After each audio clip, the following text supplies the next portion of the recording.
நம்மில எத்தனை பேர் இந்த நிமிடத்தை, நமக்கு கிடைத்த இந்த நாளை நாம் சந்தோஷமாக வாழ்கிறோம், சந்தோஷமாக வாழ்வதற்கு பயன்படுத்துகிறோம்? எத்தனை பேர் இருக்க முடியும்? ரொம்ப ரொம்ப குறைவாகத்தான் இருக்க முடியும். காரணம் தேடல். அப்படியாக வேண்டும், இப்படியாக வேண்டும், அதை சேர்க்க வேண்டும், இதை சேர்க்க வேண்டும், எதையோ எதிர்பார்த்து ஓடி ஓடி ஓடி ஓடி ஓடி ஒரு சிறு குருவி ஒரு அழகிய கனவை காண்கிறது. கனவுல மிக அழகான ஒரு உலகம் அந்த குருவிக்கு தெரிகிறது.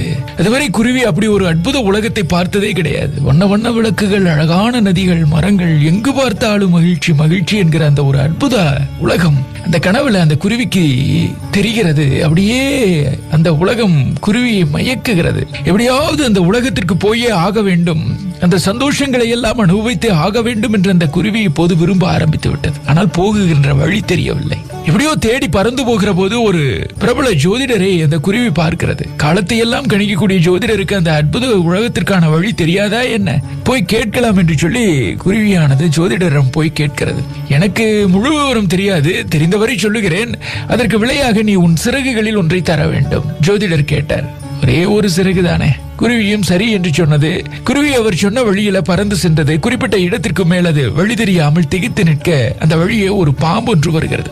பாம்பிடம் குருவி தன் கனவு பற்றி சொல்லி, அந்த உலகத்தினுடைய சந்தோஷங்களை அனுபவிக்க நான் அங்கே போகிறேன், எனக்கு வழிகாட்டேன் என்று குருவி பாம்பிடம் கேட்க, பாம்பு இங்கிருந்து அந்த பகுதிக்கு செல்லக்கூடிய வழி ஓரளவுதான் எனக்கும் தெரியும், சொல்கிறேன், பதிலுக்கு நீ எனக்கு என்ன தருவாய்?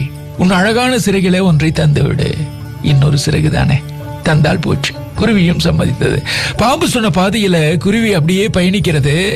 அதுவும் ஓரளவுக்கு தான் போக முடிந்தது. அதற்கு பிறகு வழி தெரியவில்லை. இப்படியே அந்த குருவி அங்கங்கே இருந்த சிலரிடம் வழி கேட்டு கேட்டு பறக்கிறது. அவர்களும் வழி சொல்லிவிட்டு குருவியிடம் இருந்து ஒரு சிறகை விலையாக கேட்டார்கள்.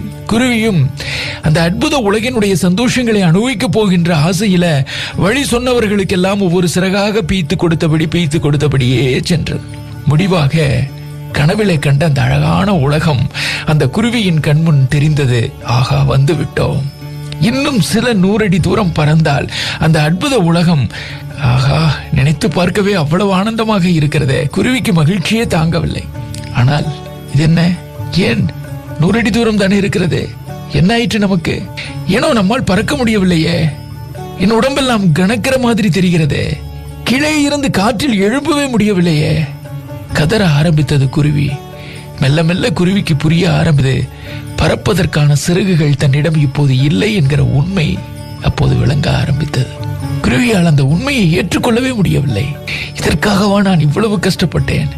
இதோ என் கண்முன்னே கனவுல கண்ட அந்த அற்புத உலகம் தெரிகிறதே, ஆனால் அந்த அற்புத உலகத்தை அனுபவிக்க முடியாமல் கீழே கிடக்கிறேனே.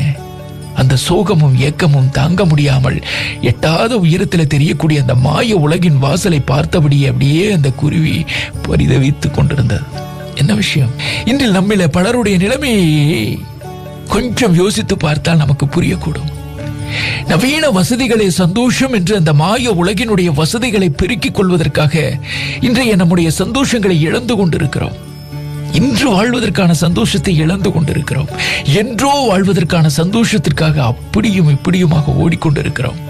குடும்பத்தோடு வெளியே செல்வது, பிள்ளைகளோடு மனம் விட்டு பேசுவது, பிடித்த புத்தகம் படிப்பது, பிடித்த படம் பார்ப்பது, பிடித்த ஆலயத்திற்கு போவது, பிடித்த உடை உடுத்துவது, பிடித்த உணவு உண்பது, எல்லா சந்தோஷ சிறகுகளையும் ஒவ்வொன்றாக வெட்டி வெட்டி குடும்பத்தோடு இருப்பது கிடையாது, பிள்ளைகளோடு மனம் விட்டு பேசுவது கிடையாது. காரணம், நவீன வசதிகளே சந்தோஷம் என்று சொல்லி அந்த மாய உலகை தேடி தேடி தேடி எல்லாவற்றையும், எல்லா சந்தோஷ சிறகுகளையும் ஒவ்வொன்றாக வெட்டி வெட்டி வீசிக்கொண்டிருக்கிறோம். கடைசியில் அந்த வசதிகளை அனுபவிக்கக்கூடிய ஒரு நிலை வருகிற பொழுது நரைகூடி திரை வந்து உடலும் மனதும் தளர்ந்து போயிருக்கும்.